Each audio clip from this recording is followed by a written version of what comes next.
So here's how we can export 4K video in a Capcut on the iPhone. Let me quickly show you how it works. If this is your first time here on this channel, make sure you subscribe and become part of the community, and that way you'll never miss anything important. So of course, the Capcut is a video editor where you just start a new project, import the clips from the gallery, but the most important part is that you at first are using clips which are in 4K. So if you are in your gallery, just open up the footage and swipe up on it to see the resolution that we are working with initially. But then once you are done with the editing and you want to export it within a CapCut, you don't just click on the export button, but tap on the button next to it to adjust the export settings.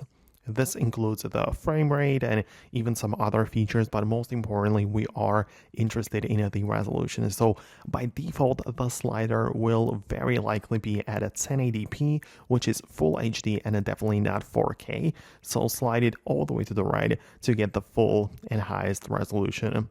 The only possible drawback to this is that it will ask you to subscribe to the paid version of CapCut, because I believe that this is how it works currently. So for free, I don't believe we have the ability to export at 4K, but definitely give it a try to see if it works. But that is definitely the way to do it. So you then just click the export button and you should be good to go. Now, let me know in the comments below if you managed to make it work on your device. Thanks a lot for watching, and I'm going to catch you later in the future tutorials as well.